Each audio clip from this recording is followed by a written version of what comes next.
George, I could sense your nervousness. Yeah. It's been like this for 9 years, 10 years. Is it because of the brain injury? Okay, gotcha. Yeah. Okay. Yeah, it was really overwhelming at first, but then I kind of flowed into it and it was okay. So my guides told me to use lavender. That's nice. Yeah, they were. That's awesome. Yeah, usually I kind of like, which one should I use? Because I have a whole bunch of them, and they said Yeah. lavender, and I think it was the perfect choice, Yeah. to help calm all of us. I was just checking in on your energy. You have a lot of Lyran energy. Okay, yeah. So he's from Lyra. You were from Vega, I think. Yeah, it's Syrian. Yeah, Vega Sirius. He's Lyra Sirius. Okay. Yeah, so I got Cool. Lyra Sirius with him. So you two started off a little different, but then you met in Sirius, okay? So Okay. yeah, so we're gonna see what that's all about. And then I'm also seeing a lot of lifetimes on Earth. Okay, so I think you've had more incarnations than Donna did. Wow. Yeah. And that's unexpected. Yeah. She keeps calling me a baby. Yeah. No, he's actually had quite a few incarnations on Earth. Okay. Yeah. So, but there's something like very starseedy about George. You know what I'm saying? I told you. You're not. I think you're kind of an observer. You have a very observer energy. So I don't think you get really emotionally invested or physically invested into your incarnations. Okay, so it's kind of like you're almost like you're passing through kind of thing. And I think you're in an observer role for a reason. Okay, and I'll try to find out why that is. Let's dial back to Lyra. Okay, so do you know much about Lyra? No, ma'am. Okay. Lyra is a small constellation in our galaxy. It's located very close to Galactic Center being between Scorpio and Sagittarius, at least in our galaxy. Lyra was actually the beginning of all the history in this galaxy. When God split himself off, or herself, I'm going to say itself, because I think God is both genders. God initially split into Mother God consciousness and Father God consciousness. I call God Source. From this splitting off, there was more splitting off. Okay, so then there was oversoul groups that were created. The oversoul group that was created in our galaxy that was probably the most instrumental in what was happening was what was called the Elohim. So these were today's angels were once a part of the Elohim. Okay. So that's why they have the name. Like a lot of angelic names start with end with EL. Oh, okay. Yeah. Yeah, you ever notice that? Yeah. Okay. Like Uriel, Raphael. Gabriel, Raphael, Haniel. Yeah, they're all part of the Elohim. Okay. Okay, so that's why they have a vested interest in seeing what happens here on Earth. So these co-creators, along with others, created life on Lyra. They chose Lyra because Lyra had the planets most inhabitable for life. Mm-hmm.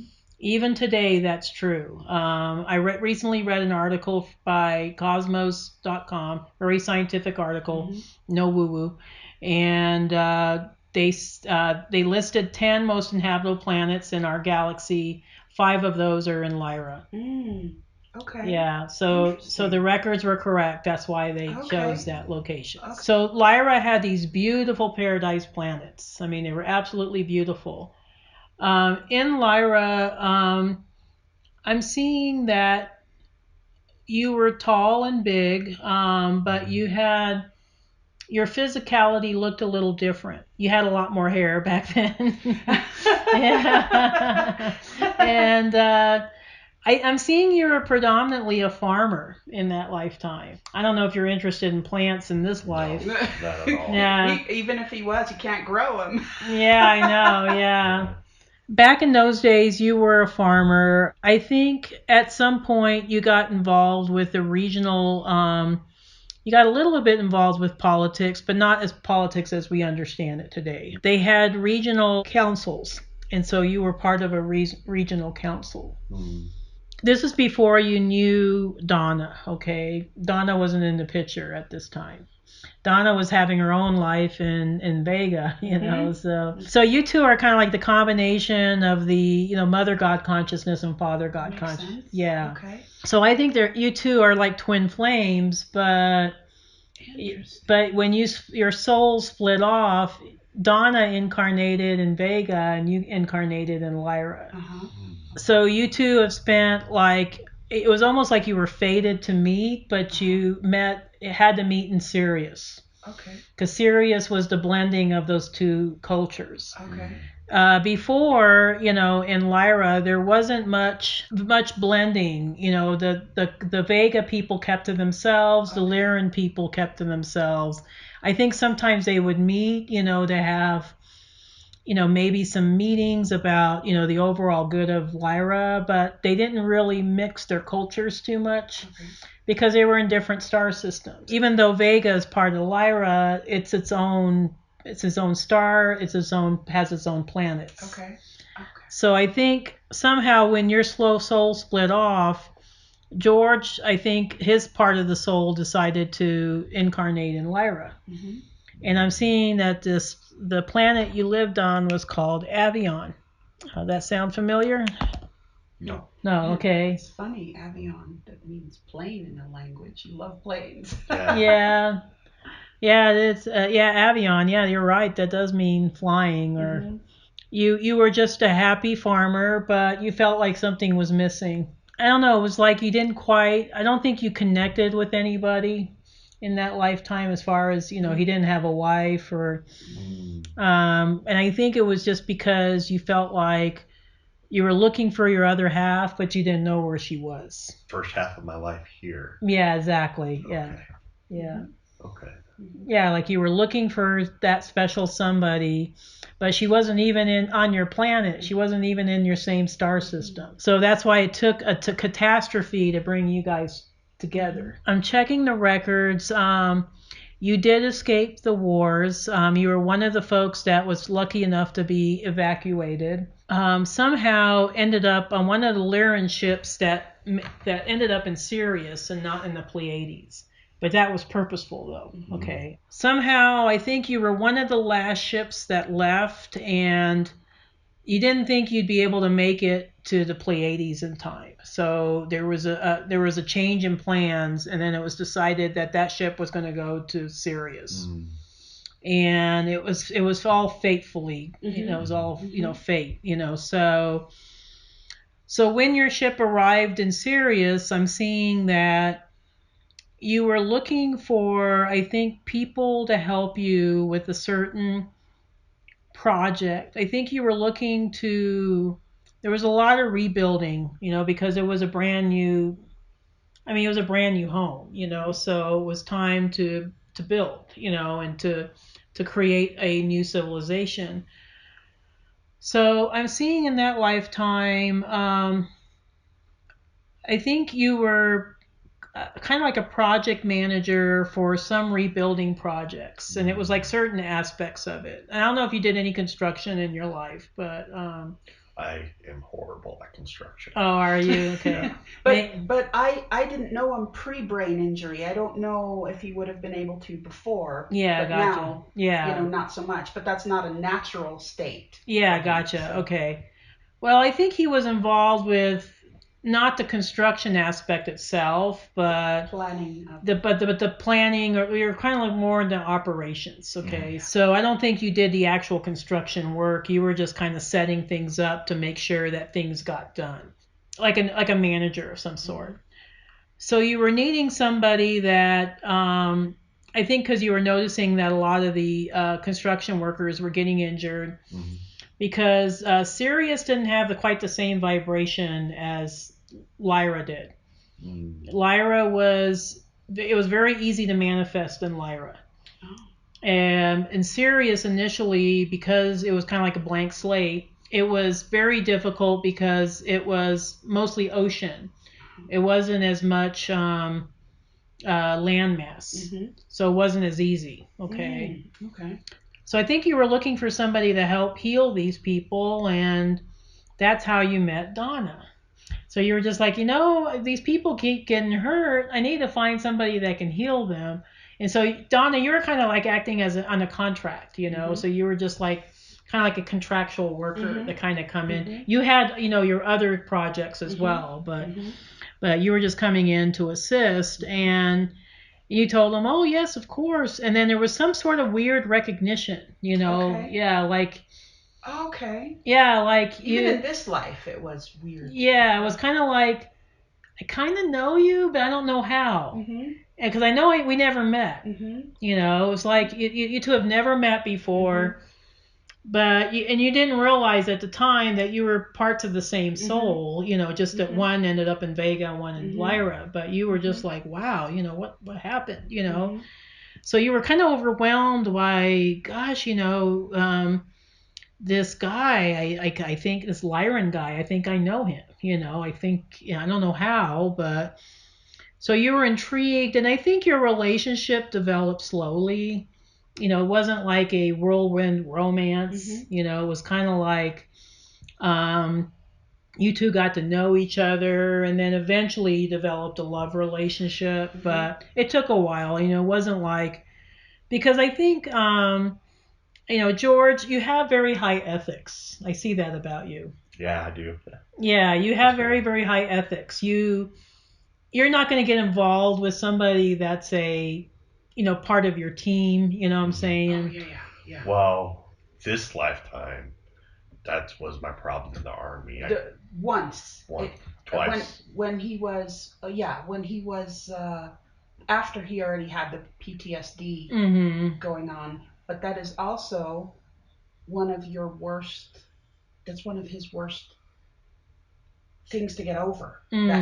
That he let that happen in this life. So that actually makes sense. I mean, I guess I shouldn't. I was in a bad place in Korea. Gotcha. Okay. And my wife didn't want to go. My kids didn't want to go. I just got back from Iraq, and then I did a 12 months in San Antonio. Then they shipped me off to Korea. So, and I was in a bad place, and so this particular soldier was kind of there. Yeah, gotcha. There, yeah. That's pretty common though in the military. Yeah. It's easy to get very lonely when you're, especially when you're overseas, so it haunts me to this day. Yeah. Gotcha. So they haunt you because it was an adultery, or? No, it haunts me because I let my ethics down. Oh, gotcha. Okay. I mean, it makes sense. Yeah. That's the worst. Oh, okay, gotcha. So it wasn't so much that you were cheating on your wife or whatever. It was more about the ethics of it. Yeah, gotcha. Okay. Yeah, that makes a lot of sense. So yeah, your ethics are really high even back then. And you were just like, you know what? Even though, I really like that girl that's helping us, heal these people, I can't get involved with her. So I think that's why things took such a long time. Yeah, makes sense. Yeah, because you were just kind of like, no, I can't go there. So Donna, in the meantime, was like, wow, I really like this guy. How come he's not hitting on me? Maybe he doesn't like blue people. Yeah, probably. Yeah, you were thinking that. Yeah, absolutely. You were just like, I don't know why he's not. Funny. Yeah, he's like, he must be some stuck-up Lyran that thinks he's better than the Vega people, so. That's funny. Yeah, I mean, you were just kind of like wondering. I'm just seeing in the records, you were just like, why is this guy not hitting on me? I really like him, but it eventually got all worked out, It was kind of like one of those, those movies you see on Hallmark, where the girl and the guy kind of like each other, but it takes all movie, and they almost lose each other. And yeah, it was very much like that. So your story was almost like a Hallmark movie. Oh, that's funny. Yeah, it's like, you were just kind of like, okay, why? And so it was, all this miscommunication and you were, from a different, culture, so you didn't understand the way Lyrans were, you just knew that this was a guy that needed some help, with his employees, but you didn't understand the Vega, the Lyran culture, and he didn't really understand the Vega culture. The Lyrans are more kind of, they keep they're kind of like off, aloof maybe. Mm-hmm. Only because they're Father God consciousness, so they don't express their emotions as easily. Like Mother God is more or the feeling, feeling, and the love. feeling and love, That totally makes sense. Yeah. So so you were feeling all this love and all this affection, and he didn't know quite what to do with it. So he was just like, I don't know. Yeah, I like her too, but I can't go there because I have my ethics. So yeah, he was kind of like, well, I don't know. But then eventually, I think as the project got finished up, he finally thought, okay, now it's okay for me to talk to her. And he did. Okay. And then you two started seeing each other, and things worked out. So and you were one of the very first Lyra Vega interconnected. Okay. That created Syrian babies. Yeah. Okay. Very cool. Yeah. So you guys created Syrian babies. The new Syrian race. So you're one of the very first ones that created that new Syrian, the blending of your energies. Yeah, that makes sense. Yeah. So that does make sense. Actually, even with our kids now. Yeah. So do you have some kids and she has some kids? It's kind of like a blended family. A blended family. Very blended family. And the kids are close to both of us. Like, oh wow. My son sees him as a dad. I mean, he has a dad, but sees him as a dad, and the girls see me as a mom. Yeah. And me and their mom get along really well. Yeah.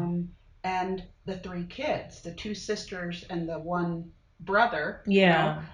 Not related, but yeah. It's like they act the same. Yeah. Oh, gotcha. Okay. They care like real siblings. Oh, very cool. Okay. Well, I mean, with only 3. But yeah, gotcha. It's so natural. And yeah. That's, people notice it. Yeah. People notice it. Yeah, and they're just like, wow, your family's really well integrated for, being so different, but that's because, so cool. But it's because you guys are bringing that kind of like that blended Syrian energy. Sirius was like a blend of the Father God consciousness from Lyra and the Mother God consciousness from Vega. That makes sense. Sirius overall was more of a Mother God consciousness society. So they were more in touch with feeling and with they were very practical though. And I think a lot of that practicality came from Vega. But yeah, they were more in touch with their spirituality and healing and and being of service and they were also, however, wanting to expand their it was a big interest for Sirius to expand their technology. Okay. Because they knew they had to in order to survive. Because they didn't want to be attacked like Lyra was. So I think from what I see, George was one of the individuals that eventually, in his Syrian reincarnation, because both of you reincarnated as Syrian, he was one of the individuals that worked on the shielding systems for the planets. And then they were, once they built it for the planets, they were building them for the ships, So, yeah, so he was doing quite a bit of that. You're actually, I think, I don't know how you are now, but you actually have some technical abilities, You, I think you understand systems very well. This was before brain injury, your brain injury probably has a purpose, I know it. Yeah. The purpose for you is to learn to get in touch with your more intuitive self. That's right. Yeah. He was programmed. He came up in a military family and then he joined military. He was so programmed. He had turned off all the in touch with his, so yeah. Yeah. So I think it was almost like it had to happen so you can break free from the programming. Yep. I told you. Yeah. We talk about that a lot, Donna and I. Oh, interesting. Yeah, because I knew that without the brain injury, I could not have connected with him. Or maybe connected with him, but he wouldn't be able to come along in this ascension process. Yeah. Because he would block it. Yeah, exactly. And now his brain is malleable. It's open. It's okay with it. Yeah, exactly. Yeah, it was almost like it had to happen. So in a way, the brain injury freed you. Yeah. Isn't that what you say sometimes? Mm-hmm. Yeah, it freed you. It freed you from the programming, and even though there might be certain physical things that are more difficult, or maybe some memory things that are more difficult, it's actually freed you from the from the matrix, from the construct. Yeah. Completely. Yeah. Mm-hmm. Interesting. Yeah. So I think there was a purpose. In your consequent Syrian lives, you spent, I think, you're actually, you're a soul that really loves to be of service to others. I think you love helping people. I do, and that's what gets me into trouble sometimes. Yeah, you have that Syrian syndrome. That's why. That's funny. That makes sense. No, I say that with jest, but also with seriousness. The Syrian syndrome. It was a term that was coined by Arcturus Ra when I did an interview with him. He said, "Oh yeah, that's the Syrian syndrome," and I said, "What's that?" And he told me what it was, and I was like, "Oh yeah." It's because they want to help others so much that they put the heart that they put themselves last. They let sometimes people take advantage of them. Yeah, makes sense. Yeah, I mean it's just like and a lot of Syrians do that because they just want to be helpful.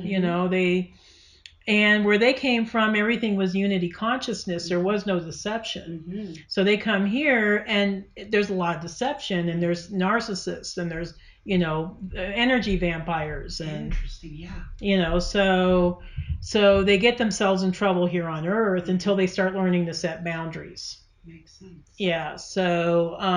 Makes sense. Yeah. Yeah. So George will I think George should continue to be his beautiful.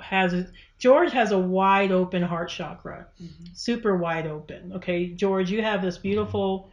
I mean, when I look at you, I see green. I see this beautiful green color. But you need to also protect your heart energy, your heart space. So and how you do that is just set boundaries with people. Like, I'll do this for you, but I won't do that for you. And or this is only as far as I'm going to go. I'm not going to go this far. So and I constantly myself, I have to work on boundaries. I'm not Syrian, but I have to set boundaries sometimes with people, and it's so George, you have to do the same thing as me. Ma'am. So because you have such a wide open beautiful heart that people would try to take advantage of it. So but in a way, the brain injury did set you free. Now you're truly who you are. You're not this programmed, shell of what you used to be. Like I discussed with her and Brandon sometimes, the things I've done in the military and the army, it seemed like sometimes I'm ashamed now. Oh, gotcha. Yeah. Like this, we got this for my birthday present a couple of years ago, and now it's like doesn't mean much. No. Yeah. I wonder if there's some way that you can maybe put like another design over it. Add something. The military, it helped him, but now he's added so much. Yeah. Yeah, almost like, I don't know, like maybe some other symbol. Like something that means something to you. So you can so it's not just all about the military. Yeah. Makes sense. I wasn't at you probably saw a lot of more wartime stuff than I did. Saw my share. Yeah, gotcha. So for you, it was probably you probably experienced a lot more PTSD. I noticed that the army I thought I was joining wasn't the army I wanted to join. Yeah, gotcha. Looking back, he he can see Yeah. that it was Matrix. It's deep Matrix. Yeah. And I was in that deep Matrix too. Yeah. I was, that's why I'm glad that you and I are having this reading together, because I understand the world where you came from. And I think for some reason I never let it affect me for some reason. Maybe a lot of that had to do with the rating I was in. You were in the Army, or? Yes, ma'am. Okay. I was in the Navy. So my rating was hospital corpsman, so I was always helping people. Yeah, so medic, but in battle. Yeah. Completely different. Yeah, gotcha. Yeah. Mostly what I did was environmental science, so it was really different. It was preventive medicine. I think you guys have preventive medicine techs in the Army as well. Yeah. So that's what I did. So it was a totally different world than what you experienced. I mean, I just got tastes of it, through exercises. Sometimes they send me to some crazy exercise in Thailand or Japan or something. But it wasn't like the real thing like you went through. So, yeah, I'm kind of glad that we're talking, because I understand the world that you came from and how hard it is, the transition, out of that, But it was almost like your higher self set up that brain injury for you. Was it through a physical accident, or? Well, I have a heart issue, and I was on suicide watch in Korea, and obviously they didn't watch me very good because my heart dropped down, and I passed out and hit my head on the toilet behind me. Oh, my knocked goodness. Out for wow. The NCO that was watching me, he said I was knocked out for a couple minutes. But this happened several times. But the first one was in Iraq. Was an actual hit to the vehicle. Oh, that was the first one. Okay. And then 2 or 3 more of the heart issues where he passed out and hit his head. Oh, wow. So 3, yeah. Wow, that's a lot of like constant banging to your head. Yeah. I think the RPG did less damage than the toilet, the concrete, and everything else. Wow. So. Yeah. But even though it was a lot of trauma, it kind of freed you in a way, in a long term kind of way, or maybe in an indirect kind of way. But in a way, now you have physical limitations. Okay. But the relationship with his kids, he wouldn't have had the relationship he has with his kids without the brain injury, because he would just be straight up Army guy, and so it's made 100% difference in their life. No, yeah, no, I think it was purposeful. It was almost like your higher self was saving you. Yep. Yeah, I know we keep bringing that up, but yeah, it's an important point, because it gave you back your free will and freedom that was taken away from you from the lifetimes of or even I'm seeing lifetimes, because it was lifetimes. It wasn't just this lifetime; it was also previous lifetimes.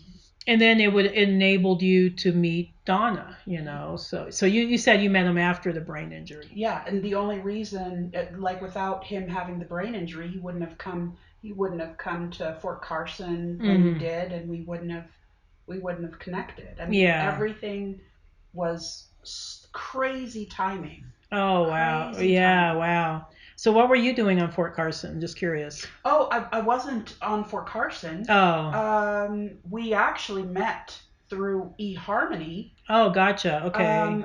And both of us thought it was a crock, eHarmony. Yeah. I was at my very sickest, and I pushed the date of the meeting away like month after month because I was too sick. And he was so kind about it that I said, I have to make sure I meet him so he knows I'm not stringing him along. Yeah, gotcha. Sick. Yeah, gotcha. So we met in both of our worst years of our life. Oh, wow. And you said he's an observer. He was an instrumental part of my healing, and that allowed me to start my healer journey. Yeah, gotcha. I didn't know there was one. Yeah. But he did something. He did some sort of healing when we got together. Yeah. Yeah, he's actually a very advanced soul. George, you're an advanced soul. Yeah. You're an advanced soul. Can you say that again? You're an advanced soul. Thank you. Yeah. You heard that right? Got it. Yeah. I mean, he's got magnificent gifts. I can see that about I can see that about you, George. You have Thank magnificent gifts. Yes, ma'am.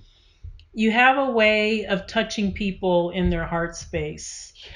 And you heal people through their heart space. It's almost like you don't even need to have a modality or a. Okay, that makes sense. Yeah, I mean, he doesn't have to have a modality. He doesn't have to really do anything. Okay.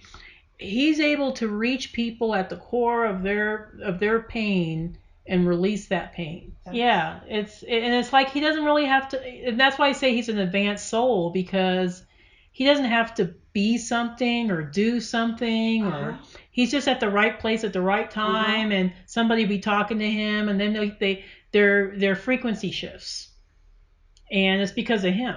Yeah. Remember the telephone book guy? You caught it? Just this random guy. And you could tell he changed the guy's day. Yeah, I'm sure he did. Yeah. That's funny. So what happened with the telephone story? It's so simple. The people that throw telephone books a couple Yeah, times a year. yeah. The job's got to be hard, and people don't want telephone books. Yeah. And so he went outside, and he's like, come on, throw it, come on. And the guy starts like, really? He starts smiling. He Yeah. probably didn't even speak English, and he throws it, and he catches it with a big smile, and you could just see it. He lifted this guy. Yeah. It's so beautiful. But that's what he does it all the time. He does. Yeah, that's a very typical Lyran Syrian trait, by the way. My husband has that same ability, where he's a Lyran Syrian as well, just like you. But they know, they're so empathic. They know that, oh, that person's hurting, or that person's having a hard day, or that person is struggling, or whatever. And they don't even really have to say much or do much, but they just hold space for them. Yes. Okay. Yeah. And George, you're probably the kind of person, you go to the airport and people are telling you their life story. Not anywhere. Don't I always tell you? Yeah. Like, what a 5-minute conversation turns to 45 minutes because they won't stop talking to him. Yeah, because they just feel that genuineness, and that is that pure. It's almost like his energy's this like pure Elohim energy. Okay.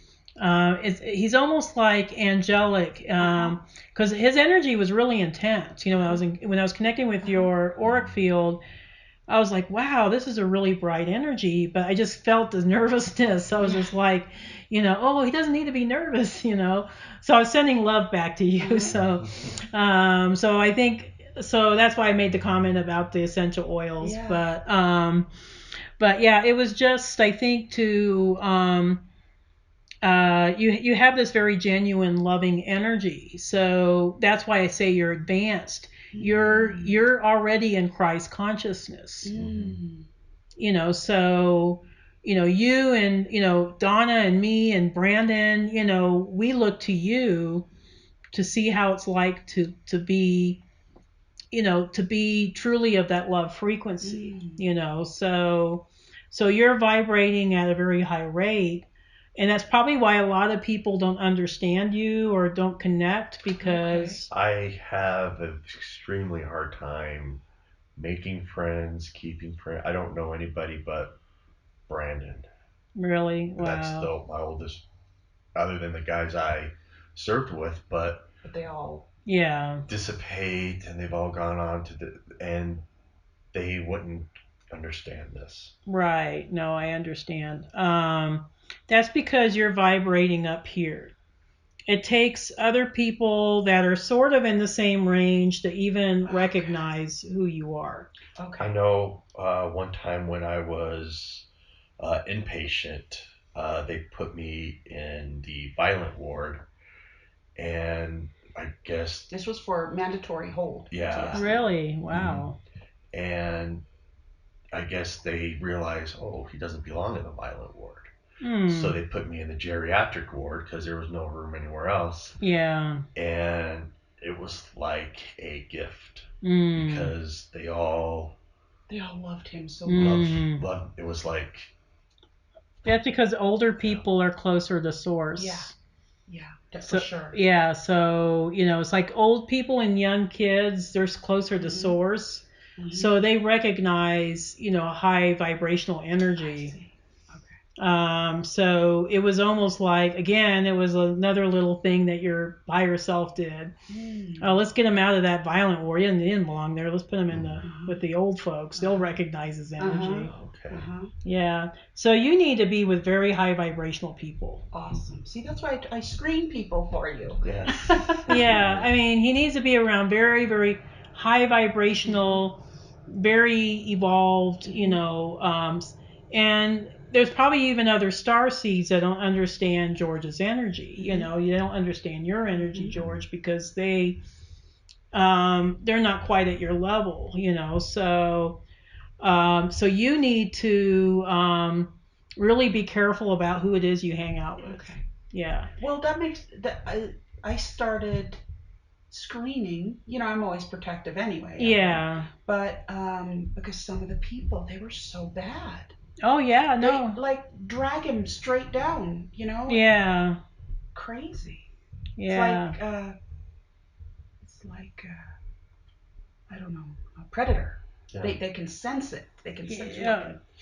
Oh yeah, and there's like there's a lot of energy vampires out there, and they look for very high vibrational, very pure souls like George and Lyrans get it, I think, more so than Vega people. Lyran starseeds get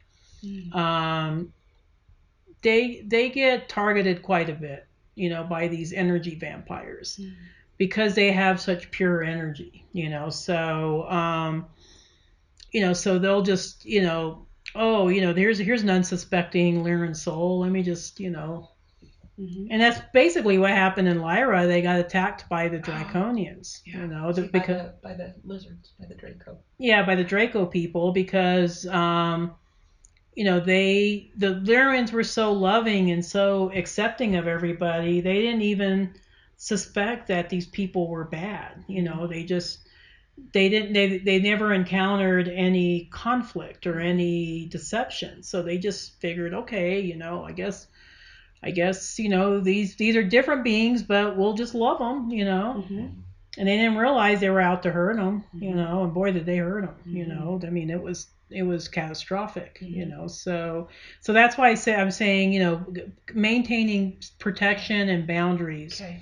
Super important, very important for George. George you're gonna be going through some healing yourself. I think even though right now you don't consider yourself a healer, I think you already are. That's what she said. I mean, what he did for me, I dated a lot of people and I never had anyone who made me feel safe. And I didn't even know that's what he was doing until I looked back at my healing journey and how important he was. Yeah. But I have a friend who did a craniosacral therapy on him. And she said, I have never felt anyone such a huge heart or so much love, or kind of like what you're describing. Yeah, exactly. She said, and that was the first time I heard that. Yeah, so she was picking up on the same energy I was. Yeah. So let me look at, I think Sirius, you decided to come to Earth, okay? Mainly, I think because Donna wanted to go. Donna, I think you felt like, and I don't know if we discussed this during your reading, but you felt like it was an opportunity for you to expand your skill sets. Oh, okay. I don't think we specifically said that. Yeah, we talked about that, but that's what I'm seeing in the records is that your records are attached to George's, so I can kind of access both. Yeah, so I think you decided you wanted to go to expand your skill sets and to be of service because that was the highest honor for a Syrian soul. Okay. And so you were so honored that you were chosen.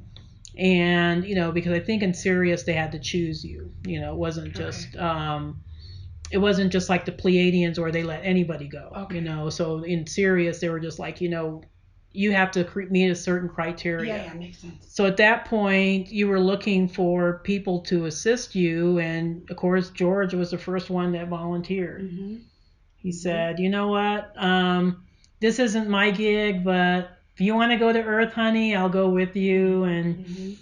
And that's what he would say. yeah, whatever's best for you, we'll do this together. And did you have Lemurian lives? I'm trying to. I think we didn't really touch on them, but most likely, yes. Yeah, I think you had Lemurian lives. Yeah. Because I think even George's energy is more Lemurian than it is Atlantean. Oh, wow. Yeah. Yeah, so you both had your first lives in Lemuria. Okay. After that, I think you guys were around when Lemuria fell, and you got separated. Once again, you were separated in the beginning and then got together in Sirius. You were together for a while, but then in Lemuria you got separated. So I'm seeing a lot of lives that George had that you were not a part of.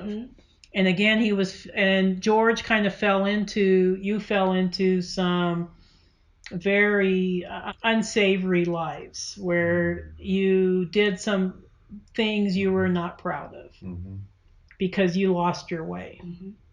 Done many things I'm not proud of. Yeah. Yeah.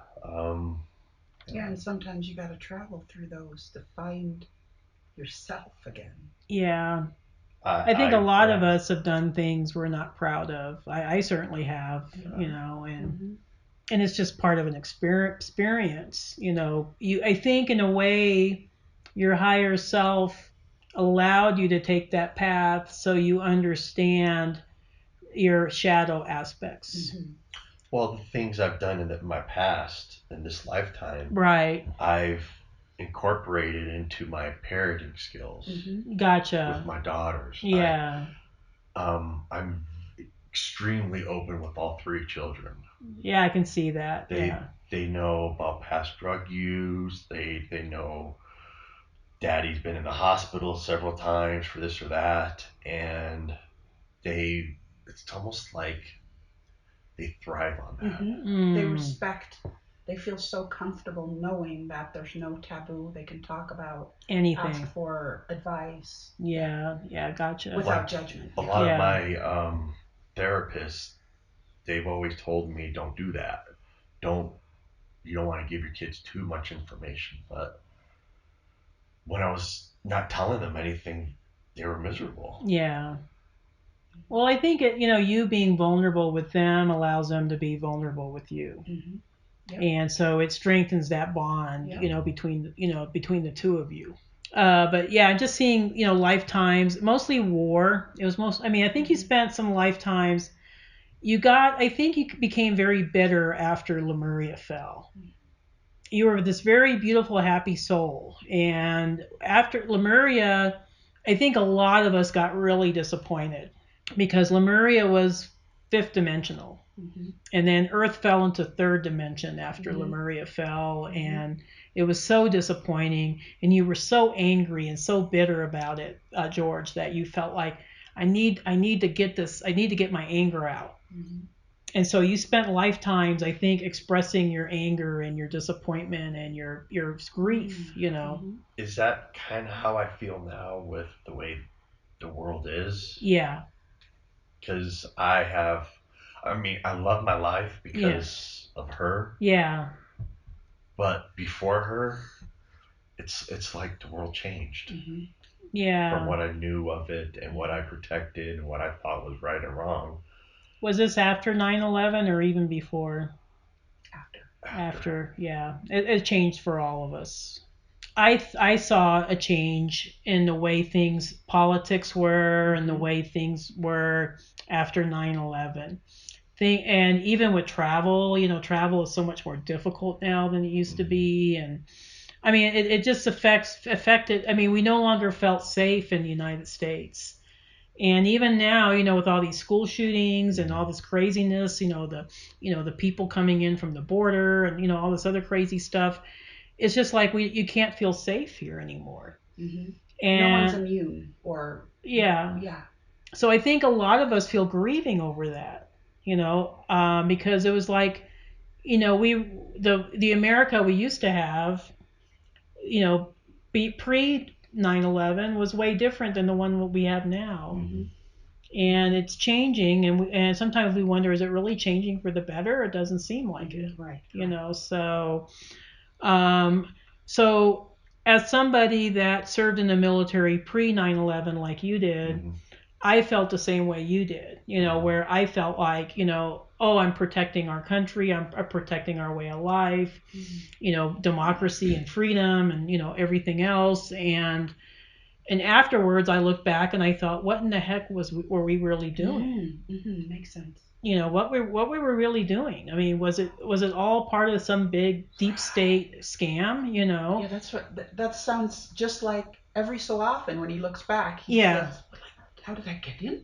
How happened? How did it happen? Yeah, and it was, I think, 9/11 was accumulation of a lot of underhanded stuff. I mean, I don't mean to go into conspiracy theories, but it was accumulation of a lot of underhanded stuff that's been going on with our government for at least 100 years. So it was just kind of the outward expression of that. But I think it kind of set the roller coaster for everything to come out into the open. Makes sense. What I see of you, George, is that you're a spiritual warrior. You used to be a physical warrior, okay? But now you're going to move into being a spiritual warrior. Archangel Michael is your main archangel. Okay. So Archangel Michael protects the weak and the defenseless. That's what you're going to be doing. Maybe not so much in the physical sense anymore, but in a more spiritual sense.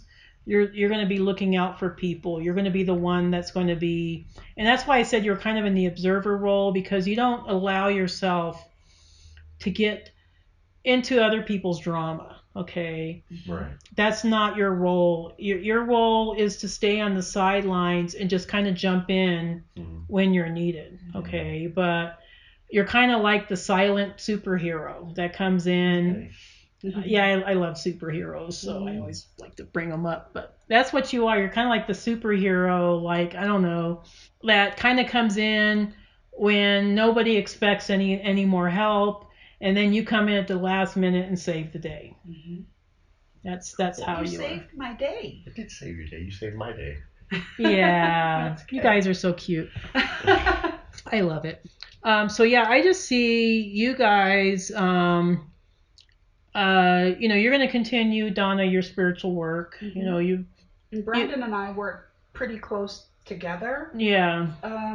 And that's why he wanted to do this reading, so he can kind of see where he fit in. Yeah. So you do mostly massage therapy? Well, it's officially it's massage therapy, but over the last few years, and especially the last year, I now know it's light language. What I do. Oh, very cool. I know. I transmit or download, or I don't know what it is. I just started realizing that. So you're transmitting star codes. Something like that. Yeah. And I hear things like I felt trauma in somebody's leg. She had not physical trauma. She had put all of 50 years of trauma in her leg, and I felt it and saw it. And addressing it to her made her address it, and it started dissipating over 3 months. Oh, wow. So I know there's more than massage therapy, but for the world, I'm a massage therapist. Yeah, no, I understand. But, massage therapy was also a modality that was developed in Sirius. So, so it has a very, noble, origin, So, because the Syrians realized that you couldn't just energy heal somebody. Sometimes you have to physically manipulate and touch people to see where the stuck energy is. Yeah, and I guess that's it. I have a psychic friend who she comes to me. She said, "You're the only one I trust to move my energy," and I didn't even know I was doing that. Yeah. But yeah, I move stuck. Yeah, you move stuck energy. Yeah, exactly. So, and but I'm still learning. And George, you have the ability to go into somebody's heart and heal their heart. So it's interesting that you had like a heart condition, because it was almost like you had to heal your own heart condition to understand how to heal other people's. Yeah, that's funny. Yeah, isn't that cool? Yeah. So both of you are kind of like a power couple team. Mm-hmm. I mean, and we need that in Colorado Springs. Yeah. I'm glad to hear that Brandon is power couple. Power couple. Yes, ma'am. Yeah. Yeah, you guys are going to be blasting the frequency in Colorado Springs. Okay. To where it needs to go. Okay. Oh, I remember you said I'm glad about Brandon is stepping up to his role. Yeah. Because he's all part of this too. Yeah. So what does he do specifically? The crystal healing, right? Crystal healing, Reiki. I don't think he has. I don't think he completely knows yet. Yeah. See, when he was here last time, he was still on all kinds of medicine, all kinds of poison, and so he is getting clearer and clearer. So more and more he's feeling more. More, yeah. So I tell him, don't paint yourself in a corner yet. I don't think you know what all your gifts are yet. But when he did Reiki on me, it's very powerful. I could definitely feel it. Yeah. He has a very direct, communication with crystals. Crystals talk to him. So yeah. Yeah, that's what I saw that with him, and I'm happy to hear that.